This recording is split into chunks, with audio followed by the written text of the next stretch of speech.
تو قرآن حکیم نے اس رات کی تعین نہیں بتائی بلکہ اس رات کی فضیلت بتلائی۔ تو رات کی تعین نہیں بتلائی، رات کی فضیلت بتلائی۔ تعین نہ بتلانے میں اللہ کی اپنی حکمتیں ہیں، اور فضیلت بتلانے میں بندے کو فوائد ہیں۔ ہو سکتا ہے رات کی تعین ہوتی تو بندہ نقصان میں رہتا، لیکن جب تعین نہیں رہی، فضیلت مل گئی، تو بندے کا رات کی اس فضیلت کو پانے کا شوق بڑھ جاتا ہے۔ تو اللہ کے ہاں محب اور محبوب کے درمیان ملاقات کا شوق باقی رہے، یہ زیادہ قابل عظمت ہے اس سے کہ اس کی ملاقات ہو ہی جائے۔ ایک ہے ملاقات کا ہو جانا، اور ایک ہے ملاقات میں شوق بڑھتے رہنا۔ تو انسان، یہ بڑی عجیب چیز اللہ نے بنائی ہے، جس کی طلب میں لگتا ہے جب تک نہ ملے اس کے پیچھے پڑا رہتا ہے، اور مل جائے تو یہ اس سے سیر ہو کر کسی دوسرے کی طرف بھاگنا شروع ہو جاتا ہے۔ یہ عجیب چیز ہے۔ ہمارے ایک بہت بڑے عالم گزرے حضرت مولانا ڈاکٹر علامہ خالد محمود رحمہ اللہ، بہت بڑے نکتہ دان عالم تھے۔ ایک درس میں ایک مرتبہ فرمانے لگے کہ اللہ نے اپنی ذات کا تعارف مشاہدہ کائنات سے کرایا ہے۔ اللہ نے اپنی ذات کا تعارف مشاہدہ کائنات سے بندے کو کرایا ہے کہ سورج کو دیکھو اللہ کو پہچان لو، چاند کو دیکھو اللہ کو پہچان لو، ستاروں کو دیکھو اللہ کو پہچان لو، آسمان کی بلندیوں کو دیکھو اللہ کو پہچان لو، زمین کی وسعتوں کو دیکھو اللہ کو پہچان لو، زمین کے اوپر بدلتے ہوئے اس سارے نظام کو، بہار و خزاں، اس کو دیکھو اللہ کو پہچان لو، اپنے جسم کے اندر اتنی تبدیلیاں دیکھو خدا کو پہچان لو۔ لیکن اللہ نے اپنا آپ سامنے نہیں کیا، مشاہدات اتنے رکھ دیے، مشاہدات اتنے رکھ دیے کہ جانا پہچانا لگتا ہے، دیکھا دیکھا لگتا ہے، مشاہدات اتنے رکھ دیے لیکن اپنے آپ کو سامنے نہیں کیا۔ تو فرماتے تھے اس میں حکمت یہ ہے کہ بندے کے اندر یہ بات رکھ دی گئی ہے کہ جس چیز کو دیکھ لیتا ہے پھر اس سے یہ سیر ہو جاتا ہے، کہتا اب دوسری چیز ہونی چاہیے۔ تو اللہ تعالیٰ بندے کو اپنا ظاہر نہیں کرتا سامنے اس کائنات میں کہ یہ اللہ کو دیکھے اور کہ آپ کوئی اور اللہ اس کو دیکھو، اس لیے اللہ نے اپنے آپ کو سامنے نہیں کیا۔ اللہ نے اپنے مشاہدات اس کے سامنے رکھے، ان کو دیکھ کر اپنے رب کو پہچانو۔ تو ایک اس رات کی تعین جو اللہ نے عظمت والی پیدا کی ہے، اور ایک اس رات کی فضیلت۔ تو اللہ نے قرآن حکیم میں اس رات کی فضیلت بتائی ہے، تعین نہیں بتلائی۔ رسول اللہ صلی اللہ علیہ وسلم نے اس رات کی تلاش کی ہے،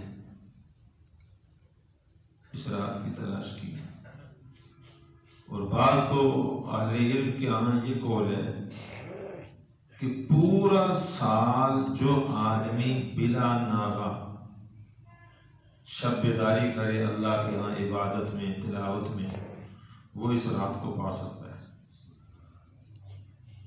پورا سال کوئی ایک رات بھی ناغہ نہ ہو، تو ظاہر سال میں ایک مرتبہ آتی ہے تو وہ سال میں اس کو گزر جائے گی، اس کو مل جائے گی۔ اصل ملنے سے مراد یہ نہیں ہے اس کو نظر آئے، اس اللہ تو ملتا ہے لیکن نظر نہیں آتا۔ اسی طرح رات ملنے سے مراد رات کا نظر ہونا نہیں ہے کہ آپ کو حالات میں نظر آئے، اس کے کچھ انوارات اور کچھ مشاہدات اللہ کسی بندے پر ظاہر کر دے تو اور بات ہے. جیسے نبی اکرم صلی اللہ علیہ وسلم کو اللہ نے وہ مشاہدات وہ انوارات دکھائے اس رات کے، آپ کو نظر آئے، تو آپ نے اپنی امت کو بتانے کے لیے باہر آنے کی جب کوشش کی تو اللہ نے ایک اور سامنے معاذ کھڑا کر دیا اور یہ بات ہی ذہن سے نکال دی. تو رات کا ملنا اور ہے اور رات کا نظر آنا اور ہے. نظر آنا ضروری نہیں ہے، رات مل جائے اس شخص کو جو پورا سال رات بیدار. اب اس رات کے ملنے سے مراد وہ وعدہ جو اللہ نے اس سورت کے اندر کیا ہے کہ یہ 1000 ماہ سے زیادہ افضل رات ہے، یعنی وہ عبادت کا قرب جو رب کا کوئی بندہ 1000 ماہ تک مجاہدہ اور مشقت کر کے پانا چاہتا ہے، اس کے بجائے اس ایک رات میں کر لے تو وہ درجہ پا لیتا ہے. اس ایک رات وہ درجہ اس کو مل جاتا ہے. یہ اس رات کا ملنا ہے، اس رات کا نظر آنا ضروری نہیں. لیکن رسول اللہ صلی اللہ علیہ وسلم نے اس کی تلاش کی ہے زیادہ رمضان کے مہینے میں. اور حدیث میں آتا ہے اول آپ نے اس رات کی تلاش اعتکاف سے شروع کی. کس سے؟ اعتکاف سے. یہ نہیں کہ رات کو اٹھ باہر جا کر رات کو تلاش کرے گا، باہر پتہ نہیں کیا ہو رہا ہے. وہ ہمارے یہاں بعض لوگ کہتے ہیں جی بوٹے سارے سیدھے ٹھیک ہے تو کہیں ہے جناب گلاس پہنچیا نہ پڑے تب بننے ٹھاواڑیا نہ جی راتی بوٹے سیدھا کیتا اسے پہنچ جو لیا اسے مطلب آج رات تھی سی جی نہیں جو لیا اس نے مطلب کوئی نہیں سی. یہ ہماری اپنی عقل کی سوچ کی باتیں ہیں جو کمزور عقل ہے، نہ خدا کو پا سکتی ہے نہ خدا کی شان کی کیفیات کو دیکھ سکتی ہے. یہ میرے رب کا ایک نظام ہے. رسول اللہ صلی اللہ علیہ وسلم نے اس رات کی تلاش باہر کی دنیا میں نہیں کی، بازاروں میں جنگلوں میں نہیں کی، بلکہ اس رات کی تلاش کی ابتدا رسول اللہ صلی اللہ علیہ وسلم نے اعتکاف سے کی ہے. کس سے کی ہے؟ اعتکاف سے کی ہے. اور ایک تو اعتکاف ہے نا یہ ہمارا آخری عشرے میں، اس آخری عشرے کا اعتکاف آپ نے نہیں کیا، آپ نے لیلۃ القدر کی تلاش کی اول عشرے میں. ادھر رمضان شروع ہوا ادھر آپ نے اعتکاف کر لیا. آپ کو دیکھ کر کچھ آپ کے ساتھی بھی مسجد میں اعتکاف میں آ گئے. 10 دن پورے ہونے کے بعد رسول اللہ صلی اللہ علیہ وسلم نے فرمایا جس رات کی تلاش میں اعتکاف میں تھا ابھی معاملہ ایسا ہو جائے، میں اگلے 10 دن نیت کرتا ہوں، تم نے کر لیا تم بھی کر لو. تو صحابہ نے بھی حضور کے ساتھ نیت کر لی اگلے 10 دن دوبارہ پھر کر لیا تو 20 دن ہو گئے. 20 دن پورے ہونے کے بعد پھر رسول اللہ صلی اللہ علیہ وسلم نے فرمایا کہ ابھی مسئلہ نہیں ہوا، میں اگلے 10 دن کی نیت کرتا ہوں، تم بھی کر لو. تو صحابہ نے آگے بھی نیت کر لی. اس طرح حضور صلی اللہ علیہ وسلم نے اس رات کی تلاش اعتکاف سے شروع کی اور رمضان کا پورا مہینہ کیا.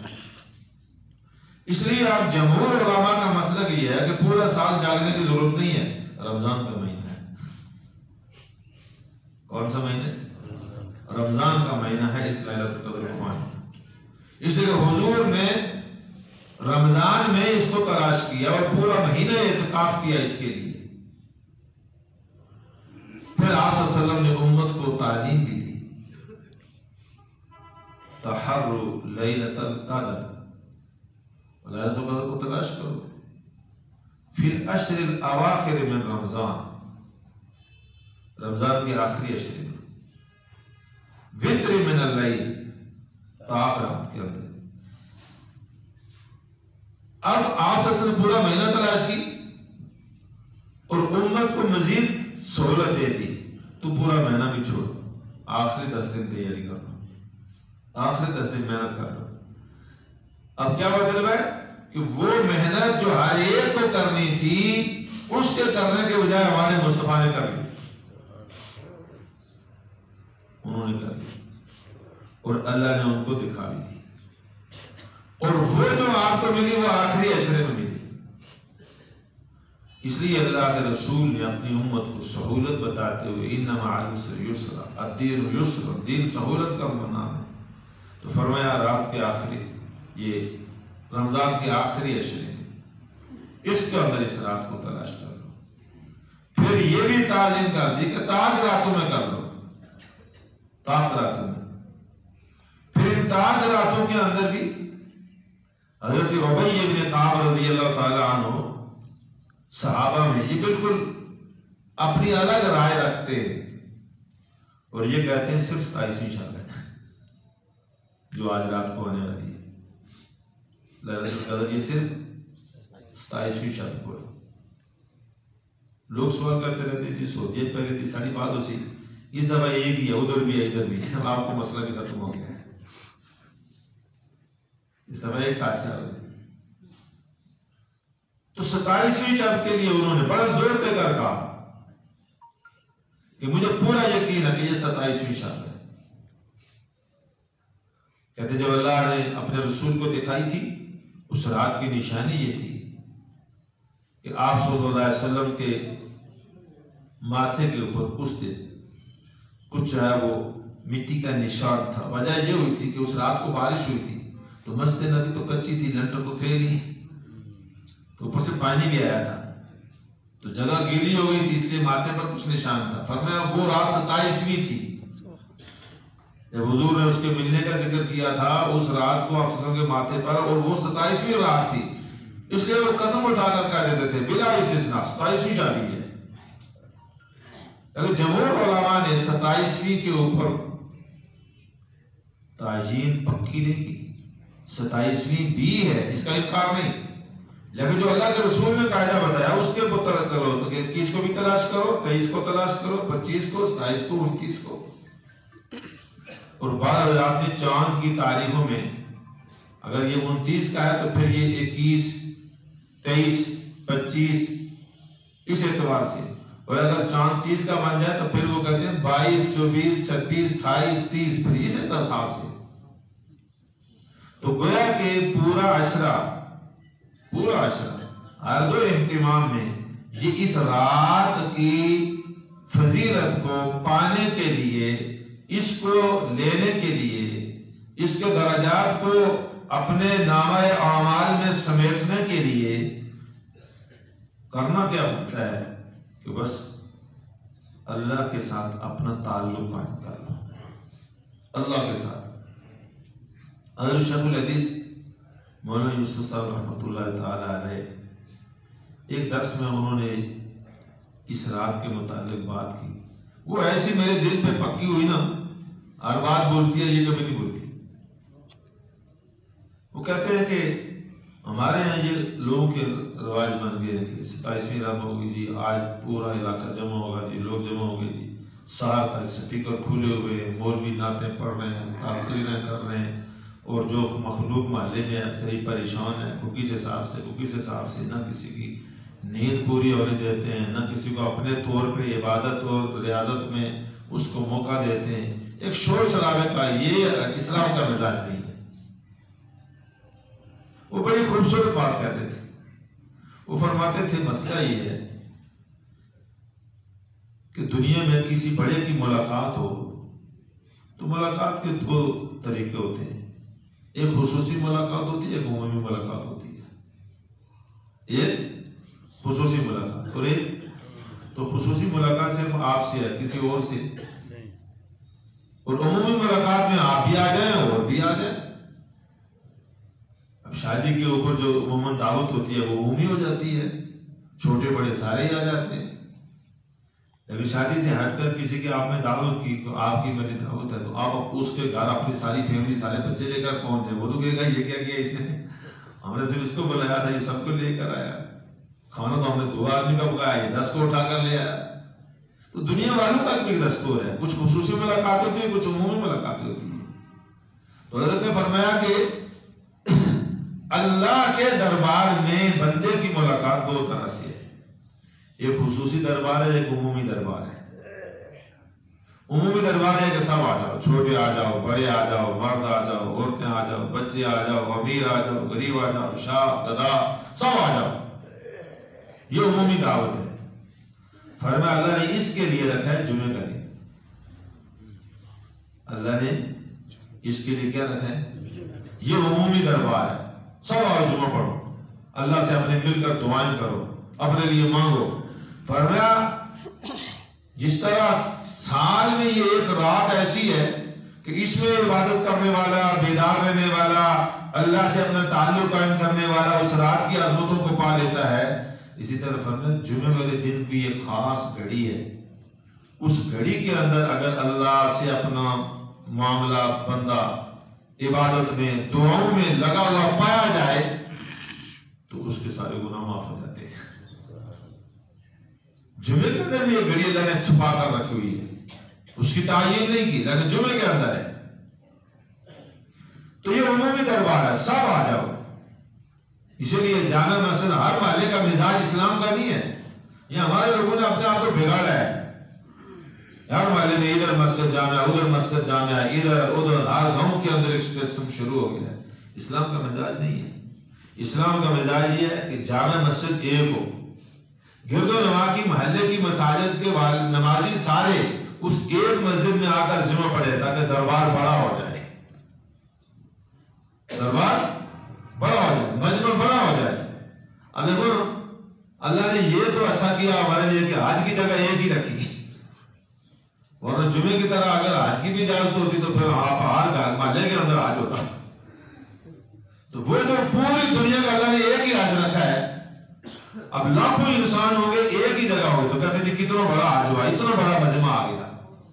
تو یہ عمومی دربار ہے. جمعہ یہ عمومی دربار ہے، عیدین یہ عمومی دربار ہے، حج یہ عمومی دربار ہے.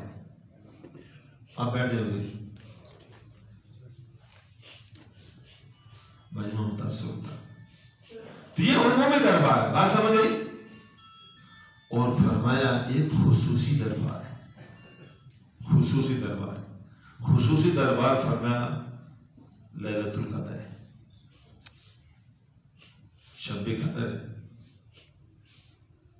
رات تہجد کا وقت ہے. یہ خصوصی دربار ہے. اور خصوصی دربار میں دعوت ہے تم اکیلے آؤ، تم اکیلے آؤ، ہم تم سے بات کریں. اب خصوصی دربار میں پورا میلہ اکٹھا کر کے آ جانا، اللہ کہتا جاؤ ہم بات ہی نہیں کرتے، جاؤ ہم بات ہی نہیں کرتے. تو خصوصی دربار کے لیے اللہ نے رات رکھی ہے اپنے بندے کے ساتھ. فرمایا دعاؤں کے قبول ہونے کے اوقات میں بہت اہم وقت ہے وقت سحر. وقت سحر تہجد کے وقت، جب بندہ ہو اور بندے کا رب ہو اور کوئی نہ ہو. اللہ نے اپنے محبوب سے کہا یا ایھا المزمل، چادر اوڑھ کے لیٹنے والے، قم اللیل، رات کو قیام کرو میرے سامنے، الا قلیلا، کچھ آرام کر لو، ٹھیک ہے، نصفہ او انقص منہ قلیلا، آدھی رات یا اس سے تھوڑا کم، او زد علیہ، یا تھوڑا اضافہ کر لو، ورتل القرآن ترتیلا، میرے سامنے بیٹھ کے قرآن پڑھو بڑے اچھا اچھا. یہ رات کا کام ہے. فرمایا دن کو ان لک فی النہار سبحا طویلا، دن کو آپ کی اور بڑی مصروفیت ہوتی ہے، دعوت کے کام میں لگنا ہوتا ہے. چھوٹوں کو دعوت دینا، بڑوں کو دعوت دینا، امیروں کو دعوت دینا، غریبوں کو دعوت دینا، وہ لوگوں کو دعوت دے دے کر دین کے اوپر لانا، وہ بھی دین کا کام ہے. لیکن اس وقت آپ کا قلب اوپر سے متعلق ہونے کے بجائے مخلوق کے ساتھ متوجہ رہتا ہے. تو کچھ وقت ہمارے لیے خصوصی رکھو، بس تم ہمارے ساتھ. تو یہ خصوصی اوقات ہوتے ہیں. آج اللہ نے وہ رات جو آنے والی 27ویں شب ہے، وہ لیلۃ القدر، اس کی تعیین نہیں بتلائی، فضیلت بتلائی. رسول اللہ صلی اللہ علیہ وسلم نے بھی، اور قرآن کریم میں اللہ نے اس کی فضیلت یہ بتائی کہ اس رات میں ہم نے قرآن حکیم نازل کیا ہے. اس رات کی جو فضیلت ہے، اس کی وجہ، اس رات میں ہم نے قرآن حکیم نازل کیا ہے. علماء نے لکھا ہے قرآن حکیم تو حضور پر نازل ہوتے ہوئے 23 سال لگے ہیں، تو یہ ایک رات میں کدھر نازل ہوا؟ تو فرمایا اس کا معنی یہ ہے اللہ نے اپنے پاک کلام کو سب سے پہلے 7 آسمانوں کے اوپر عرش پر لوح محفوظ میں رکھا ہے، پھر جب اللہ نے ارادہ فرمایا اس قرآن پاک کو زمین تک بھیجنے کے لیے، تو اللہ نے دوبارہ اس کو پھر ایک رات میں پورا قرآن لوح محفوظ سے اس آسمان دنیا کے اوپر ایک مقام پر رکھا ہے۔ تو اس کے نزول کی وہ رات لوح محفوظ سے آسمان دنیا تک وہ یہ لیلۃ رات ہے، وہ اس رات میں آیا ہے۔ تو اللہ تعالیٰ فرماتے ہیں میرا قرآن جب سفر شروع کرتا ہے نا، جس وقت میں وہ وقت بھی عظمت والا بن جاتا ہے۔ اس نے رات میں سفر شروع کیا، وہ رات عظمتوں والی بن گئی۔ وما ادراک ما لیلۃ القدر، آپ کو کیا معلوم وہ قدر والی رات کیا ہے؟ لیلۃ القدر خیر من الف شہر، اس رات کی ایک رات کی عبادت اللہ کے قریب کرنے والی اتنی بڑی ہے کہ 1000 مہینے سے بھی زیادہ بہتر ہے۔ یہ نہیں کہا 1000 مہینے کے برابر، یہ نہیں کہا 1000 مہینے کے برابر نہیں، 1000 مہینے سے بہتر۔ اب بہتر کتنی ہے؟ جتنا عابد کے قلب میں اخلاص پیدا ہوگا اتنا اس کے لیے عظمت بڑھ جائے گی۔ جتنا عابد کے قلب میں اخلاص پیدا ہوگا اتنی اس کی عظمت اس کے لیے بڑھ جائے گی۔ دوسرا اللہ نے فرمایا تنزل الملائکۃ والروح فیہا، فرشتے اترتے ہیں، روح القدس اترتے ہیں اس رات میں۔ روح القدس سے مراد جمہور کا قول یہ ہے کہ جبریل امین ہے، اور باقی عام فرشتے یہ سارے اترتے ہیں باذن ربہم، اپنے رب کے حکم سے۔ فرمایا من کل امر، ہر امر لے کر اترتے ہیں۔ ایک روایت ہے، اس بنیاد پر عوام الناس میں یہ زیادہ مشہور ہے کہ جو نصف شعبان کی رات ہے 15ویں، اس رات کو سال بھر کے لیے اللہ کے فیصلے فرشتوں کے سپرد ہوتے ہیں۔ اس سال میں کس نے پیدا ہونا ہے، کس نے مرنا ہے، کس کی صحت ہے، کس کی بیماری ہے، کس کی تنزلی ہے، کس کی تقرری ہے، کس کا کیا مسئلہ ہے، کس کا کیا مسئلہ ہے، تمام امور۔ لیکن قرآن کریم نے اس طرح کوئی اشارہ نہیں کیا۔ قرآن کریم نے جو اشارہ کیا وہ اس لیلۃ القدر والی رات کا کیا ہے۔ انا انزلناہ فی لیلۃ مبارکہ، ہم نے اس قرآن کریم کو برکت والی رات میں اتارا ہے، اور برکت والی رات یہ لیلۃ القدر کیوں کہ شہر رمضان الذی انزل فیہ القرآن، قرآن کا تو برکت والی رات ہوا جس میں قرآن اترا ہے، اور دوسری جگہ آیا قرآن رمضان کے مہینے میں اترا ہے، تو وہ تو شعبان کی رات ہے، وہ رمضان کی رات۔ تو اس کا مطلب ہے کہ یہ امور کے جو فیصلے ہیں وہ اس رات میں آتے ہیں۔ اور بعض علماء نے تطبیق دی ہے کہ اجمالی طور پر فہرست تو تیار ہوتی ہے نصف شعبان کی رات کو، لیکن فرشتوں کے ہاں تفصیلی امور جب ان کے سپرد ہوتے ہیں وہ یہ رات ہوتی ہے رمضان والی، لیلۃ القدر من کل امر، تمام امور آتے ہیں سال بھر کے۔ تیسری فضیلت فرمائی سلام ہی حتی مطلع الفجر، اس پوری رات میں اللہ کی طرف سے زمین پر سلامتی کے فیصلے آتے ہیں صبح صادق تک۔ اللہ مجھے اور آپ سب کو اس رات کی عظمتیں حقیقی معنوں میں نصیب فرما دے۔ اس لیے ہمارا یہ معمول ہوتا ہے کہ اس رات کو ہم پوری رات باقی علاقوں کی طرح لوگوں کو جمستے میں جمع کر کے جوڑ کے کوئی جگانے کی جائے وہ مشقت نہیں دیتے، بس ختم قرآن اسی رات میں ہوتا ہے، تو اس کے بعد مختصر سی تقریب ہوئی اور دعا ہو گئی، اس کے بعد ساری رات کا بیشتر حصہ لوگوں کا اپنا ہے، انفرادی طور پر اپنے رب سے اس تعلق کو قائم کریں کہ اللہ ہماری دنیا اور آخرت کے سارے احوال کو درست فرمائے۔ ربنا تقبل منا انک انت السمیع العلیم۔